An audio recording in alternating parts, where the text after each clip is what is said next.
Good afternoon and welcome back. The Tate brothers. Unfortunately, they've become one of the more defining symbols of our present generation. And they are a declaration, really, that our present generation desperately wants masculinity. The problem is, many are trying to refuse the call of virtue in the process of desiring some kind of authentic masculinity. And that explains their follow account. Millions of young men are gathering around this individual, and not by accident. They're gathering because there's a vacuum, and that vacuum, nature abhors it, and that vacuum attracts a substitute.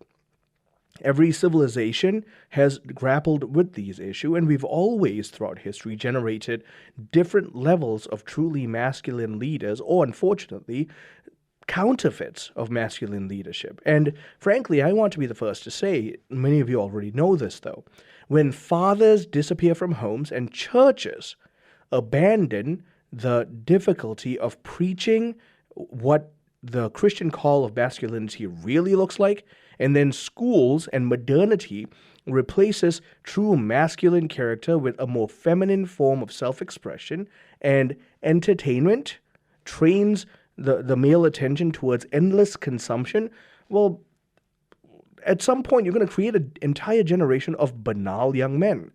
And then somebody is going to eventually show up and promise them strength. The question was not whether somebody would arrive. No, the powder keg was already set to explode. The only question is who would occupy that empty chair. And it's unfortunate that people like the Tate brothers have stepped in and generated a following to do so. The astonishing popularity of especially Andrew Tate is revealing far more about our Western society than it does about him. His influence is a social diagnosis. And his legal case right now, what's going on, that deserves its own careful treatment. Every accused person deserves justice, to be sure. And the problem is right now it's being politicized quite a bit, and it's all over the media, and I hope that due justice will run its course. But his enormous audience is the thing I want to pay attention to right now. His cultural influence extends far beyond the criminal indictments that we know right now. And we should ask ourselves why millions of young men are willingly receiving life lessons from a man whose public persona revolves around disrespectfully using women and domination and a life of blatant wanton excess. I mean, these are false prophets of masculinity. But it's an identification, though, of a genuine wound, a genuine hunger. It's just that they're prescribing the wrong kind of medicine, and this medicine will poison society. We can look back through biblical history. False shepherds frequently recognize the hunger that they're trying to feed. But the failure begins because they offer themselves as the solution. Andrew Tate and his brother recognized the frustration of many young men. They experienced fatherlessness and loneliness, purposelessness, and an onslaught from the culture. And so he presents his wealth as a definition of masculine meaning, and his for want of a better expression, unchaste conquests as achievement, and his dominance over women especially as the mark of a mature man. I mean, that diagnosis is right. There are fragments of truth here, but gosh, that's a disastrous way to remediate the problem. Jordan Peterson, whom I don't really listen to very much, but there are a few salient things he says that comports completely with what Christianity says. And so this is what he observed. Weak men cannot be dangerous and therefore are hardly virtuous. But what he's trying to say here is that it is strong men who are dangerous, but they keep that danger in virtuous control. Many young men heard that sentence from Jordan Peterson, and they understood. Somebody finally acknowledged that they have an innate capacity for strength, and that strength has a moral significance.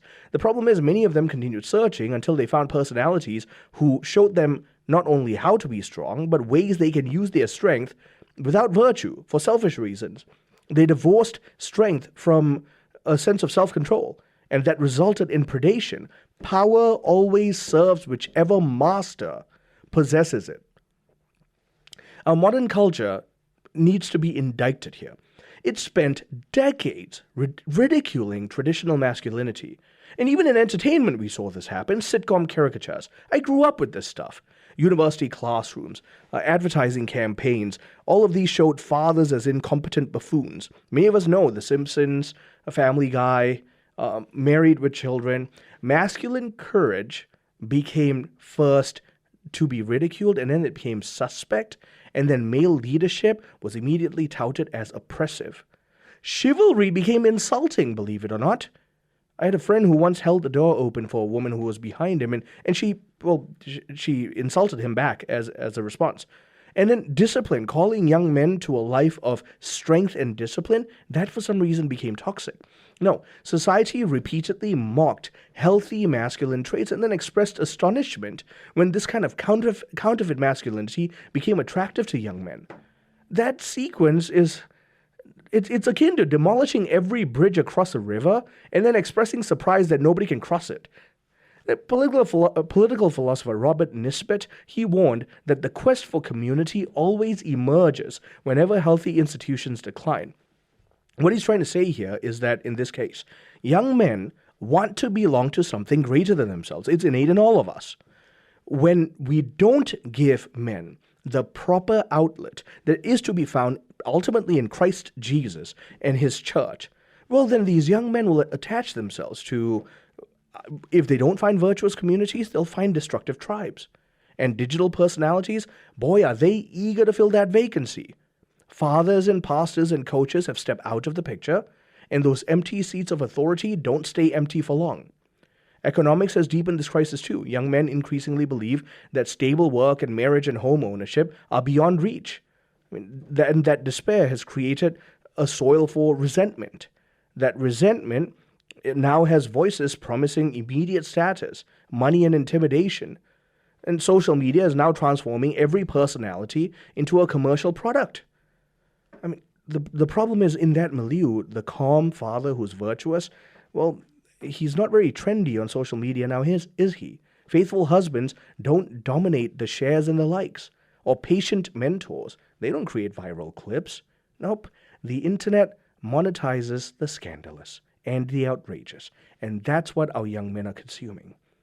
Young men want to be challenged. Masculinity flourishes through responsibility and iron sharpening iron. Bishop Thomas Olmsted, his amazing work, Into the Breach, he wrote, "Herein lies the fullness of masculinity.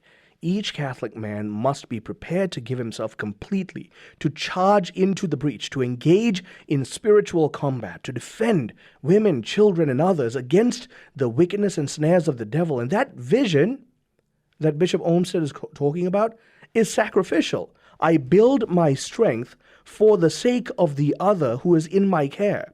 That's what makes me a saint. My sainthood is in my selflessness, is what Bishop Olmsted is exhorting all of us men to. And that's why counterfeit masculinity is alluring, because it is so self-centered. And ultimately, it reflects a tremendous amount of insecurity. The secure man is one who has embraced the cross, who has embraced the work of developing strength, and who has embraced the work of selfless service.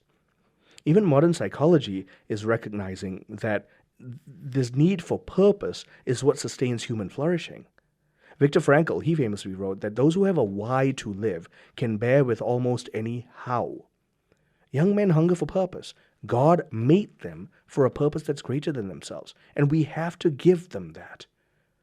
The Catechism of the Catholic Church teaches that men and women possess equal dignity, both bear the image of God, but they have complementary vocations. They are different. Men are better than women at being men. Women are better than men at being women. Thank the Lord for that. And that's why men need women and women need men. And that's why it is only God's plan, natural law to be sure, but finally illuminated by Christ's truth, that creates the best kind of men and women. And yes, that means that Christ reveals man to himself.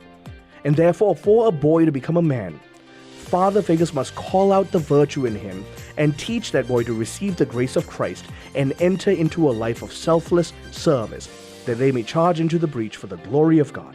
Stay tuned, I'm Marcus Peter.